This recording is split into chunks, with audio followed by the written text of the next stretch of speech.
What's going on, man? Yeah. Why? What's going on? I'm just going, man.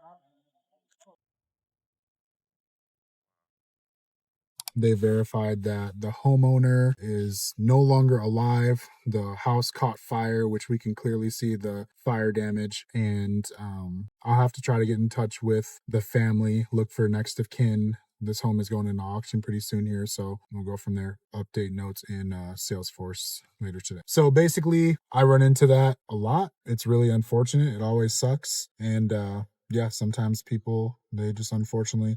This next one we have here is just right around the corner, really. So, but yeah, that happens where, you know, we just run into homes that the homeowners have died, whether in the home or somewhere else, and these homes are just vacant, sitting there, and the families a lot of times don't know what to do with the homes. Right. And a lot of other investors, it's not that they couldn't reach out to these properties, it's that they don't want to do the work to try to figure out who the sons, the daughters, the brothers and sisters may or may not have been, and figure out who has, you know, the authority to potentially sell the home. We don't know the story on this. Yeah. I'm just now learning that this homeowner is passed. So the neighbor that we talked to, he was kind of cool. Yeah. You know, but he was also kind of standoffish, as you could see. Exactly. In the beginning, he didn't know exactly what we were there for. Yeah. And he was a little bit standoffish too at the end. Even he didn't even want me to give me his name. Yeah. Which is like, it's really funny how protective people can be, because I can just like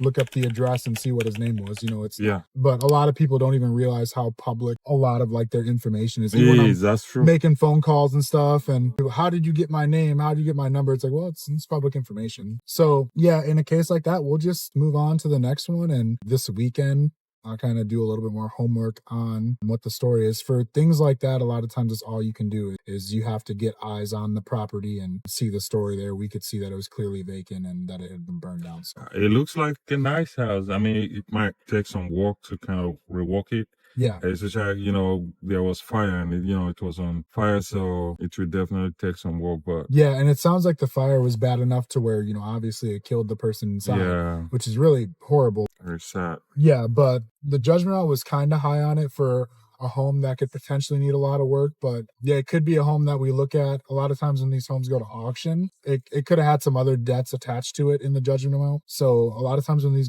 homes go to auction, they take away a lot of those amounts, and it can significantly drop the price, the starting bid price. And if that's the case, it's still a home that we may go look at to buy. But before it even gets there, I'm going to try to get in touch with whoever has power to the home. Obviously, the homeowner is passed. I'll do a little bit more digging before, on to the next completely with that one. It looks like a very good neighborhood too. And I mean, if someone can get their hands on the house and kind of walk it through, definitely it could be a good project. Yeah, Hammond is really slept on. There's a lot of really nice pockets to live in Hammond. Right. And we buy a lot of homes here in Hammond. And I mean, honestly, every time we buy a home and we flip it, and there's other people buy homes and flip them, it really just makes the value in Hammond just go up so much more. Nice property, right? This is a beautiful property. And so this home that someone just bought that whole house for a birthday gift. Yeah. So this home looks like it's a home that is being lived in. So make sure you don't open the door or anything like that. Just record from there. Yeah. I'm going to see if I can help out. So just kind of like record me like just from the car right here. All right. Okay. I'll be here. Very cool.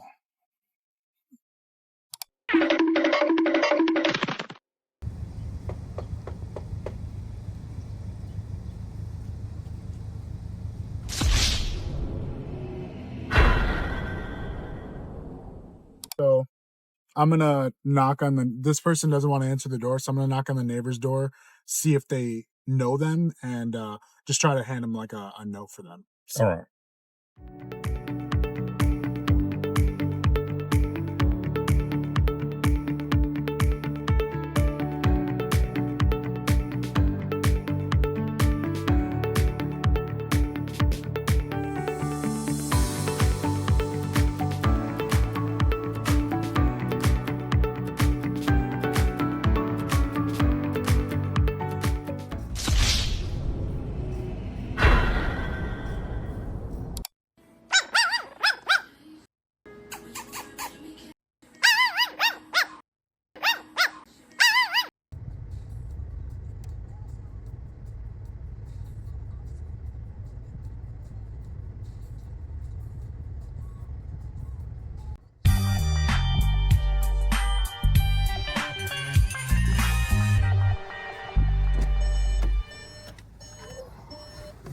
All right, so we knocked on, I never knock on more than 2 neighbors' doors at a time, just because you don't want to spend a lot of time like lingering in a neighborhood, you know, or around a house. Just someone taught me a while back that just can kind of come across as, you know, creepy.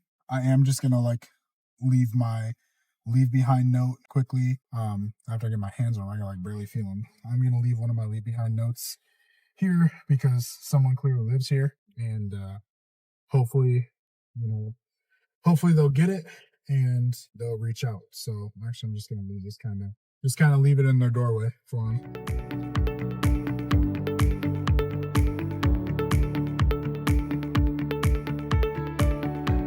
Hopefully they'll get that and reach out. You know, the neighbor next door, there are clearly people there, but nobody wants to answer the door. Can't do anything about that. The neighbor across the street actually did answer the door. Yeah, I wanted to come out. She didn't come out. She had like some mask on, Mm-hmm. and she was saying that she was sick and not feeling good. And I was like, okay, could have just like talked to me to the door from the door kind of deal. But you know, some people, they just don't want to answer your questions, and that's all right. You know, you just gotta move on to the next after a certain point. So let's do what we can do. And this next one, like I said, a lot of homes in foreclosure. Yeah. In Hammond. This next one's just right around the corner, just a couple minutes from here. So people never know what to expect when they answer the door for a stranger. And a lot of people don't know that, you know, generally got good news. We have a referral program here at Dynasty. So let's say I do get in contact with a neighbor who's able to help me get in touch with the homeowner. If it's a home that we end up purchasing, we will give that neighbor $500 as a referral program. Because if I get in a conversation with a neighbor and they're kind of open to helping put me in touch with a homeowner in foreclosure, I make sure that they know that, give them my business card and let them know, hey, we will take care of you if you're the reason that, you know, I got in touch with the homeowner. So it's kind of not a half bad deal we got going on for just having a quick 2-minute conversation with me. And you don't even have to give me any pertinent information on them. I more so just need you to reach out to them and have them contact me and tell them, yeah, my neighbor, you know, Sally Sue told me that, chatted with them, and that's it. Hammond, I like this area. Yeah, I like Hammond. I spent a lot of time here as a kid. Michael actually grew up here in this. I should say one of the company owners actually grew up around here. Yeah, in this nice area. Place. All right, so this home we're coming up on, I bet it's this white one right here. Yep. So this is a home that's clearly vacant. Go ahead and get this on camera. Nope. It's this one right next to us. The likelihood of someone living in this home is slim to none, but you'd be surprised. So I'll knock on it anyways because there's no vacant. I don't see any tags on the home. And like high likelihood that nobody's living in this home. I probably knock on this home right here because their garage door is open. So I'm assuming someone's home, and maybe even the home next door, even though it looks kind of run down too. And if not, if I don't get anybody from here, I might knock this one right next door. So that's kind of what I'm looking at right now.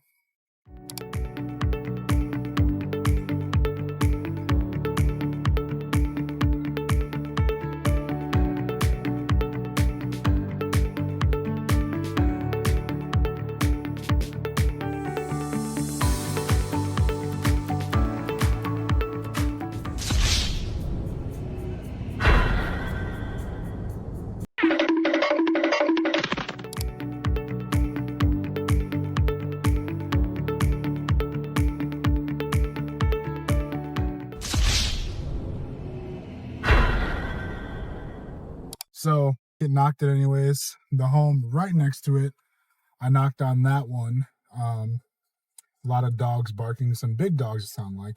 Nobody came to the door though. This home right here that I thought would be the most promising home for me to door knock, considering that like the garage doors open and everything. It's really strange. Like there's just a screen door there, but I'm not going to do that because it's like I'm now, you know, breaching the entrance of the home. I don't want to get, you know, I don't want to do that. So it was really difficult to like consider that I have like a ring doorbell or anything and just leave it how it is. I don't want to walk around the back of the home and see if there's a backdoor entrance. I'm sure there is. And then this home right here, I didn't hear any dogs bark. Nobody answered. So yeah, that's one of those kind of, I just have to research the home, further and figure out the story on what's going on with that, yeah, we'll be on to the next one here. We got a little 10-minute drive to this one. So just the game, man. It's just a grind out here and trying to get in touch with people to try to help them out one house at a time, man. You never know who's going to answer the door, and contingent upon them answering the door, you don't know what you're going to get from people. So yeah, that's it. But that's what we do all day. I love it. It's great, learning through the process, seeing how this works.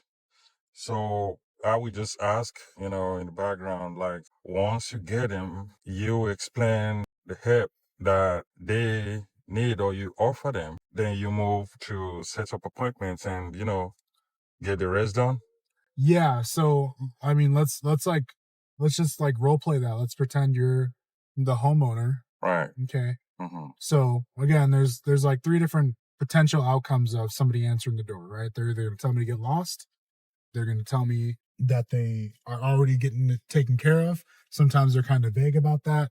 Sometimes they're open to say what they're doing. Oh yeah, I'm doing a loan mod, or I'm doing a reinstatement.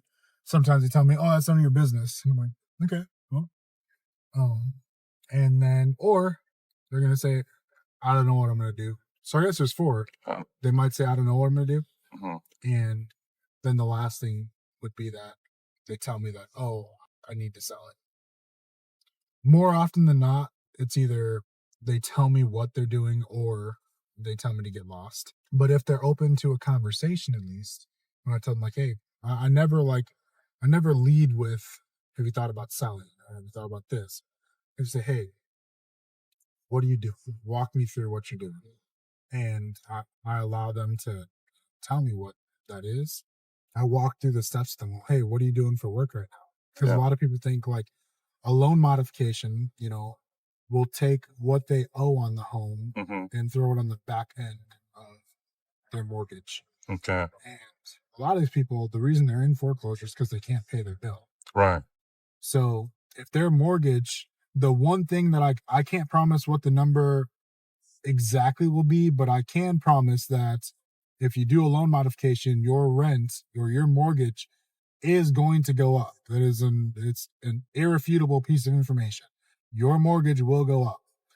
Generally, what I see from talking with people who have done loan modifications is that their mortgage is going to go up anywhere on the low end from $150 to up to $400 per month.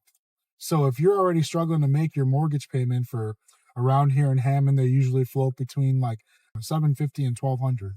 So if you're already struggling to pay that, now you're looking at that going up exponentially, and you're really going to struggle, right? Unless you're, looking at some huge growth in your income, which is not likely if you're at this place, right?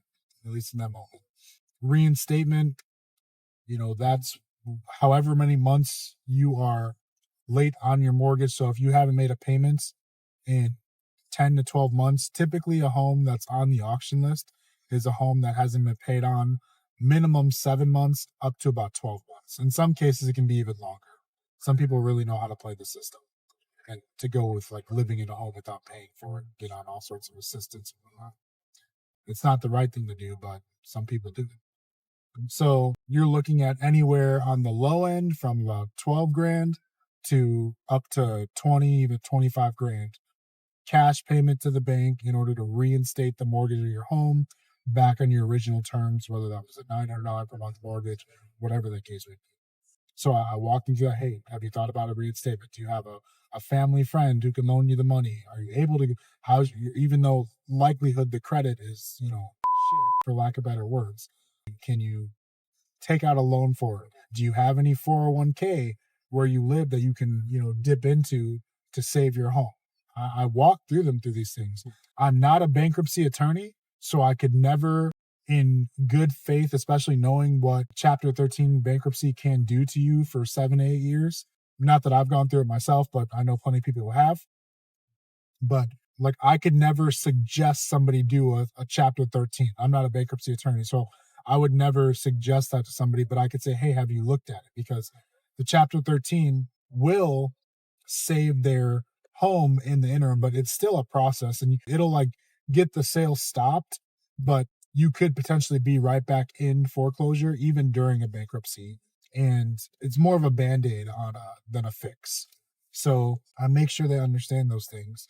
So let me just ask this now. A layman may not understand what you mean by, even if, as you explained, if you can just touch back on, the foreclosure part and the bankruptcy that could harm them, and what you're suggesting in a more clear way, they can understand that. If you can touch back on that. Yeah, so with a bankruptcy, Yeah. so if they do a Chapter 13 bankruptcy, Yeah. it will stop the sale on their home the moment they declare bankruptcy, right? It's an immediate stop to the sale. Okay. However, there's a process they have to go through with bankruptcy attorneys that cost several $1,000s just to do the process. And they still have to get approved because there's a difference in bankruptcies, right? There's Chapter 7 and Chapter 13. So Chapter 7 will completely remove your debts, right? It's like a fresh start in life. Whereas Chapter 13, it just puts you in a state of like a repayment program. So Chapter 13 is a repayment program where they take all of your debts, they probably negotiate some of them down, and then you have a monthly payment that gets like essentially auto drafted out of your income every month. And they take like 7 years, take a very long time. If somehow you hit the lottery and you're able to buy yourself out of that, great. But in the interim, it's a lot, and it's a struggle to get loans when you're in a Chapter 13 bankruptcy. It's a great hardship. I have people that are very close to me that have had to do them, and they regret them because they realize that it's immediate fix for like a very emotional situation in time that drives someone to file for bankruptcy. But in the long term, as they're going through it, they like regret it. It's like taking out a high interest loan. It's like in the moment you might have took one out because like you felt like you needed that money.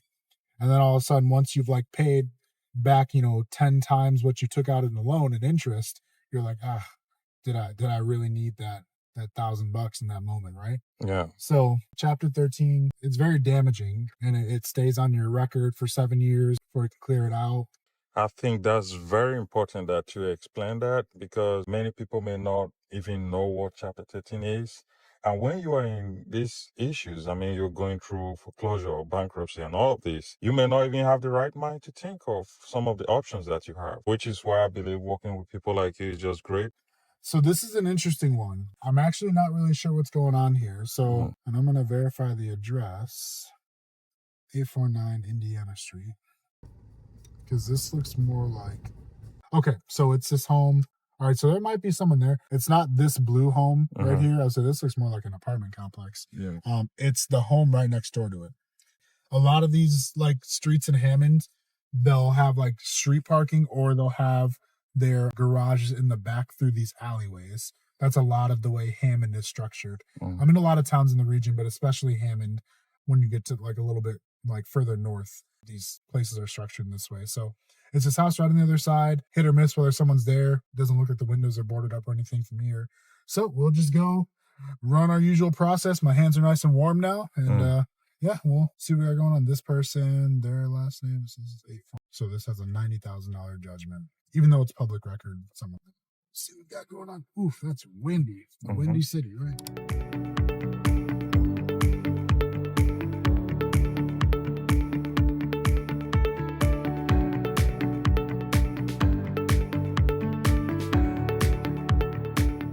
It is vacant. Let's get a video of it as we're driving by it. And then since these are all apartment complexes, it's not worth door knocking them because, each one of these be door knocking forever, right? In this area. So that may just mean that the owner may... It's vacant. So yeah. I gotta continue to reach out, figure out the story on this home and why it's vacant. This part of Hammond right here is a little bit more rough neighborhood. So definitely don't want to just but this is the home right here. See this tag right there in the window shows me that it's a vacant home. So I don't want to spend too much time people get uncomfortable around here. Yeah. If you're door knocking them. This is North Hammond, a little bit more rough part of Hammond as opposed to like that more South Hammond, closer to like Munster and Highland. That's a little bit nicer, but there's still a lot of opportunity around here. Mm-hmm. A lot of opportunity for like rental properties around here too. Okay. Driving around too. Mm-hmm. You gotta kill two birds with one stone. Exactly. So I'm driving to the next destination, but I gotta use my time wisely as well. So I make phone calls in a lot of cases during this. It's the homeowner that I met yesterday. See if she answers. Hey, Carly, this is Ruben Vargas with Dynasty Real Estate. We met briefly yesterday. Just calling to see if you could use my help. Really interested in talking with you and your mother. I know you've got some stuff going on right now and you're pretty busy, but give me a call back, shoot me a text as soon as you can so I can try to help you guys out. So make a call to somebody right as I was pulling up to my next destination. 4743. So I think it's a house. I think it's this house right here with all the cars in there. I believe this is a 9. Let me see.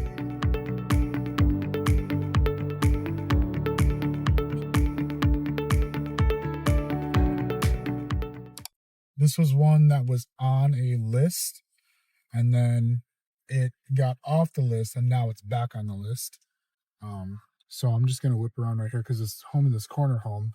I know that the lady said her husband knows the homeowner. So this is the home right here, the 4747 right here.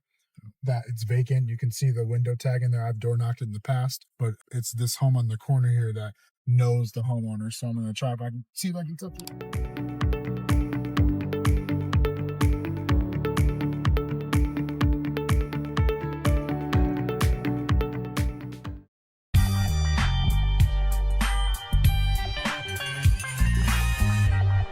This like little documentary series on visiting foreclosure homes. I've been thinking about it, and like in the time since you brought it up, it really should be called Do You Know Your Neighbor? So that lady, super nice. When I talked to her several months back, she was doing some like landscaping. Right away, she remembered me. So I talked about her referral program. She said that her husband sent the homeowner a message and that he said he'd reach out to me, but I have not heard from him. So I reminded her about a referral program and said, yeah, that's why I wanted to come, chat with you again. And just to know, and just as a reiteration of what that referral program is, how we can compensate you, if we're able to purchase the home.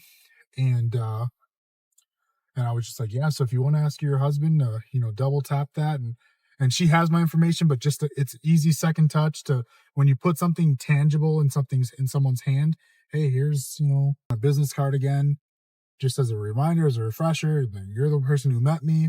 Yeah, so, had a quick conversation, and I actually ended that conversation early because she was out there in just like her pajamas and whatever. And you want to be like, show that you're cordial and respectful of that person's time. It's like, hey, it's cold out here. I appreciate your time. Here's my business card real quick. And she was even like, oh, Merry Christmas and Merry Christmas. So, walking around with the Santa hat today. It's Christmas time and hoping to help people out during the holidays. So a lot of times when people are in foreclosure, they don't even know that they can still sell their home. Yeah. They think that, oh, now it's officially lost. It's like, no, you can still sell your home. And, we can help you out with that. And then Dynasty specifically, we have a couple really, really interesting ways that we specialize in home buying where, we can cash sale it, whereas the cash sale is where we can purchase the home for the judgment amount plus the agreed upon. So let's say, homeowner owes $90,000 in the home and we think a good buying price for it is $115,000. So, we buy them out, their home doesn't get sent to auction, and now we're able to put $25,000 in their pocket for a fresh start somewhere else. So kind of that's a much better outcome than them going to auction and the home potentially not getting bid on or only getting bid on a few $1,000s. And then if it does go to auction, they are entitled to what's left over. However, after the share of sales fees and taxes, and then they got to go through a court hearing process to even get those funds, you're looking at anywhere from 20 to 35% of those funds they would have been awarded now like dipped into before they get their take home. And it can take 2 to 4 to even 6 months. And a lot of people don't even realize they're entitled to it. So some people just have money just sitting there from foreclosure they just never dipped into because they don't know they're entitled to it. They think they just lost their home. So instead, through like us buying it, we can help them out in that sense. The otherwise, if we do subject to with them, that's where if it's like a really high judgment amount on their home, and we're just like, hey, how about we just like take over the mortgage on your home and put some money in your pocket, and that's when we take it sub two, and we do a lot of deals like that help people out in these situations that have like higher judgment amounts on their home, if it makes more sense to do it that way. That's something that is really starting to get popular in real estate, but there's still an ample amount of people who don't know about it. But we definitely specialize in that industry. That's very important, as you mentioned, and why I feel like this will help a lot of people who are going through this process is having the right information, knowing how they can get help, knowing who can help them, go through this process in a way, I would say maybe even profit from it, turn the bad situation around in their favor, which is why people like you are doing a great job and, provide that platform, right? So reaching out is one thing they can definitely do. And again, here, if you know a neighbor that is going through the same issue, you can as well, reach out to them. As you say, you can explain the referral program. You touched on it also a bit earlier, but you can explain how that works and how they can potentially get something from it too. Yeah, and the referral program is great here with Dynasty because I'm essentially asking, hey, did you know your neighbor that no longer lives here for whatever reason? So when it's a vacant home, if it makes the most, that's when the homeowner is more than likely open to selling because it's vacant. No one's living there. Unless they have plans in the future of fixing it up to do something with it, the likelihood of us being able to come in and buy it is very, very high. It's just getting in touch with the homeowner that can be the tricky part. But for the referral program is if I come in and ask somebody, hey, if you knew your neighbor, if you're willing to help put me in touch with them, for us to give someone $500 just to reach out to their neighbor Johnny and tell him that, hey, this guy might be interested in buying your home. I mean, that's a pretty good deal. Some of these Hammond ones, it has me come up on the back end here. That home it's actually on this other street, so we just have to drive around it. This is technically like, it's weird. It's like an alleyway, but it's also a street, so has them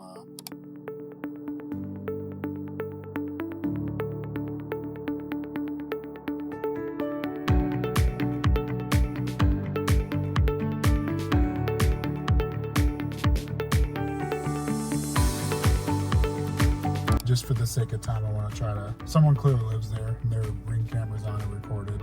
So and just take it to the next one here, so we can try to get it.